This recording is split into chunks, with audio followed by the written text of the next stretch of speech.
Hey guys, how's it going? And welcome to the showdown between the Dark Elves led by Malekith the Witch King and the Lizard People who are going to be led by the Orange SHERBERT SLAAN.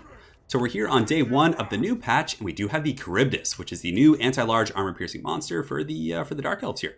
So as far as its stats go, it has a pretty decent stat line, okay leadership, a little bit better than like Mammoths for Norska. On top of that, 55 melee attack with poison is not bad and should be enough to hit enemy monsters and heroes and things like that. Relatively low melee defense and armor, so if you're facing off against like state troops and spears, and you really want to make sure it's not mucked up, even if it's like Empire Spearmen or like Ungor Spears, it's still going to be taking a lot of damage. And unlike the Hydra, this thing does not have regeneration, so you need to be a little bit more careful. But it does have 500 weapon strength, with 350 of that being armor piercing, and a bonus first large of 25, so definitely some pretty gangster stats here. But a really nice thing about it is the Abyssal Howl. So when it's in, enemy formations, it has a pretty okay radius. I guess 30 meters isn't that big, but anyone in this radius is going to be taking a -8 leadership. So you could do some shock tactics. I feel like you might be able to use like 2 of these against like low tier leadership factions, and just maybe, have some good master out, maybe against like Skaven. But again, Skaven slingers and the artillery will really do a ton of damage to the Charybdis, but definitely a very cool unit. In the front line, combination of Bleak Swords and Harganeth Executioners. So the Harganeth should bully Saurus, and hopefully the Bleak Swords can kind of hold their own and chase off chameleons and absorb some of that missile fire. We do have Malekith the Witch King on his mighty Velociraptor with the Soul Stealer, Chillwind, Power of Darkness, and both the Destroyer as well as his Circlet of Iron are both very, very good items. So we got both of those. In the back, we have the Hellebroni. Always a pretty good choice against lizards. They have silver shields. They can fight dinosaurs pretty effectively with their anti-large and their poison. I feel like they're just a solid pick. Over here on the far side, we have a group of Slaanesh Harvesters, well, I guess the ROR of the Doomfire Warlocks, with the Soul Stealer as well as the Mark of Pain, and they're going to be joined by the Dark Riders. On the same side, the other side, not the same side, we have the same style of formation. So Doomfire Warlocks plus the Dark Riders with shields, just to chase skinks. And honestly, the Lizardmen don't have the best like heavy cav or anything like that, so you can even do pretty well against Cold One Riders with the Doomfire Warlocks and stuff. So that's pretty much it for my formation. For my opponent, he's got a pretty solid army here. He's got Chameleon Skinks in the front line, a Skink Chief who's probably going to be sitting and sniping my poor Charybdis all game. On top of that, he has a couple Saurus Warriors, so an entire front line of those bad boys, which they'll do very well against the Bleak Swords, but against Harganeth, they will take an absolute pounding. Temple Guard in the back, guarding the Orange SHERBERT Melted SLAAN, and let's see what he's got, the High Magic. So he has most of the abilities. It looks like he only cut one of them, so going for some tactical flexibility here. And yeah, I think what's the one he cut? I'm not sure. Maybe Hand of Glory, I think is what it was. Yeah, the other ones are all pretty good. I mean, Arcane and Forging's good in this matchup. Apotheosis is good. Soul Quench can be okay. And Tempest, I sometimes think it's worth bringing against Dark Elves just in case they have some flying, dragons and things like that. So anyways, without further ado, let's get this show on the road. So I'm advancing, taking quite a bit of chameleon fire as I go, and as soon as I saw that, I was like, damn it, I was hoping you would bring a dinosaur so I could really show you some kaiju battles. But again, the Charybdis still should be able to hunt down this Orange SHERBERT SLAAN, which is a large target, but my opponent very wisely, probably knowing that I was going to bring the Charybdis on day one, decided to go very wide, and it's a pretty damn good build against this monster, but the rest of my build should be fine. So here in the periphery, we do have a forest fight here, so you can see that the Cold One Spear Riders are going to be fighting the Doomfire Warlocks, which is going to be a tough matchup for the Warlocks, unless I'm able to get some of that Witchcraft down. You can see Soulblight going down over here, and on the far side, we have the same thing going on. So I think they should win over here. The Slaanesh's Harvesters are very strong. We've used Worded Pain to put their melee attack to 0, so they're basically going to have the minimum chance to hit now. But some good Overwatch from my opponent, getting his Skink cohorts and, peppering me a little bit. So in the main fight, it's time for the Charybdis. So you can see it's just pushing through the formation. That thing is pretty disturbing looking for sure. But aside from that, Harganeth Executioners and the Bleak Swords have collided in the front line, so it's going to be a pretty messy fight, but wherever the Harganeth Executioners engaged, you can see that the Saurus Warriors are just getting absolutely destroyed. And the Bleak Swords over here are actually doing pretty well, but that's because Malekith is helping them out, and of course Soulblight was cast by the Doomfire Warlocks over there. But the Charybdis is just trying to find a home right now, and at this point I was like, okay, I should probably retreat and run up and over here and get away from the Skink Fire. A good banishment going down for my opponent is going to be catching my formation, and he also uses the Shield of the Cold Ones, or Old Ones. Let's crack open a Cold One, but the Charybdis comes over and does a nice little rear attack here on the Saurus Warriors. But yeah, that's a pretty good combination. You use the banishment because it does a ton of magic damage, and it does tend to hit your own stuff. So then use the Shield of the Old Ones to give your own troops very good magic res, and from there you should be okay. But the Charybdis is it's feasting on the souls of some of these Saurus down here. Oh, look at that! Damn. Damn, that thing just got ate. So the Charybdis actually just picked up a Saurus and ate it, which was a pretty damn cool looking animation. Now, look at that tail, it's got like a big old fin. But the Harganeth Executioners have broken through the front line. They're going to be pushing into some of these skinks here. And I did get the Doomfire Warlocks up and out of that battle versus the Cold One Riders over there. And they're going to be getting a nice little charge with their cotton candy here into the skinks, which is the exact reason that I brought these guys, just to hunt down these type of units and just kill them, rather quickly, because that's what they're good at. Over here, we still have a pretty pitched battle. The Hellebroni did push over here, and we were able to kill the Cold One Riders, or the Cold One Spear Riders. But he did push some Saurus over, so that's going to be a tough engagement. Nothing here is really going to be particularly effective at getting to the Saurus quickly. I mean, the Slaanesh's Harvesters potentially can, but we don't want them sitting there taking that 52 weapon strength.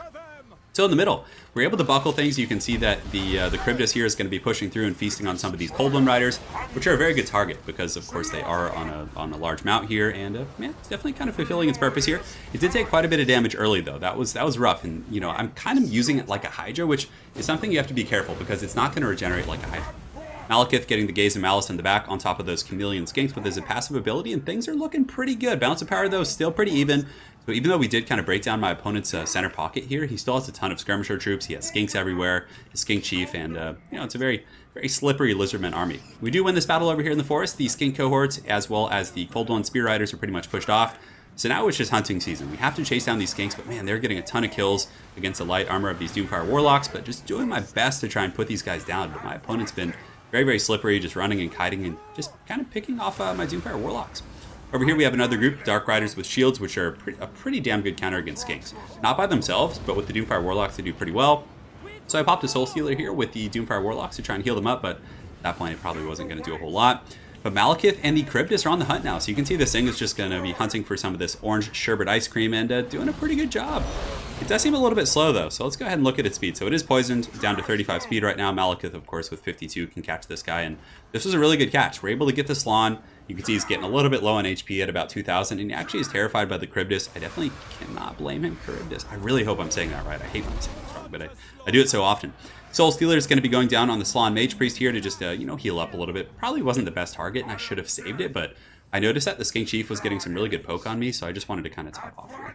So the Charybdis down to about 1,500 HP, taking a bunch of damage from the Skink Chief. Over here we have some very wild battles.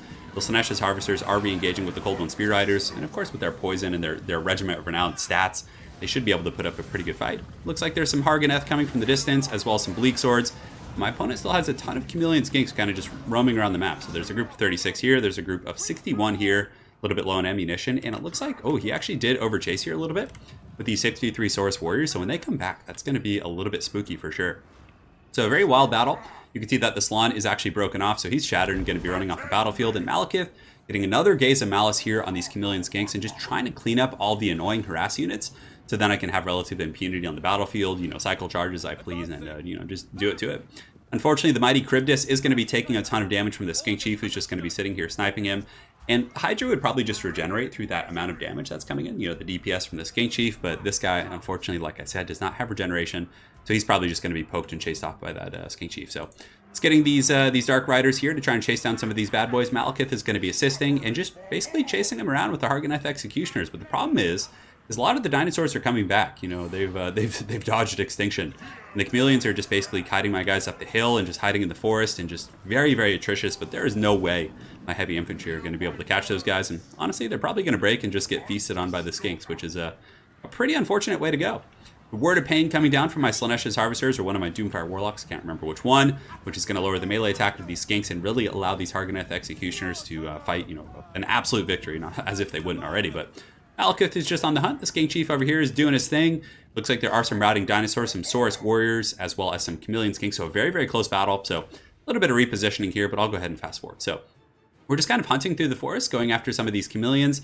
You can see they're in pretty good health. I thought the Dark Riders and the Harganeth could actually take them, but they didn't, and that was a huge mistake. I should have finished them off with Malekith.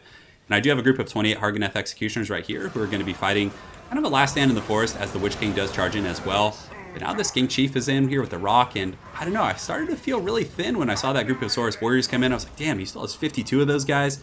He's got some Skinks, but I am ahead in the balance of power, so it's looking good in that respect. But all I have left is Malekith. If you look over here, there's like 10 Harganeth Executioners, and I think I have some like routing, you know, Dark Riders over there. But it's just Malekith right now. He is pretty healthy, does have some chill winds and other abilities that could potentially help, but the big issue being is that, you know, I'm kind of pinned down in the trees here. Saurus Warriors are going to take a while to break because I guess I wouldn't call them, yeah, a baseline troop is a fair assessment, but they have really good leadership. So they're going to stand and fight Malekith for a long time. And if my opponent wants to, he can just simply cycle charge with this Skink Chief. So I'm trying to get the Skink Chief. You can see Malekith is going to be fighting these Saurus Warriors and some of these other guys in here. And he's just kind of piling in. A very solid chill wind is going to be hitting those Saurus Warriors and kind of breaking them. And I do get a couple attacks on the King Chief, I think, here in a moment. But you can see Malekith is just, he's in the wrong neighborhood for sure. And I really hate the lighting on these Nagaroth maps. They're just like, they're Nagaron. But anyways, this King Chief in here is going to be cycle charging Malekith. And every time I try and retaliate, I'm literally just being prison chanked by a bunch of Chameleon Skinks. You can see they're leaping in there with their little blow darts and frogs. And the Velociraptor Malekith is trying his best to, you know, kind of knock them back. And I was so bummed I didn't have enough for a Soul Stealer. I was like, oh, God, I wish I had that. But still fighting really hard here. Balance of Power is dead even. Malekith is going to be fighting, but you could see he's getting dragged down, and the Balance of Power is just going slowly and slowly in my opponent's favor as the Skink Chief just uses the last of his ammunition and then comes in for the Alpha Strike. So very well played to my opponent. That was a wild game. I really thought I kind of had it in the bag at one point, but ultimately my play with the Doomfire Warlocks was a little bit sloppy. I think when I committed my Doomfire Warlocks and Dark Riders to fighting the Cold One Spear Riders, I thought they would die quicker, but the Spear Riders actually did a ton of damage. And I needed those Doomfire Warlocks to be much more effective. And honestly, I had the speed advantage. I didn't need to fight that. I could have just avoided the Cold One Spear Riders, chase down Skanks, retreat when the Cold Ones try and retaliate. A little bit of sloppy play from my part, but regardless, the front line did its job. The Cryptus wasn't okay, but my opponent obviously had a pretty good build against it. He went wide with a ton of missiles to poke it down, but you guys still got to see some cool attack animations, all that kind of good stuff. And yeah, it was a great game. So very well played to my opponent. Energized. Look forward to running into you again on ladder. Always a good time seeing the Orange Sherbert SLAAN. And that's it for now. So have an excellent night, guys, and take care.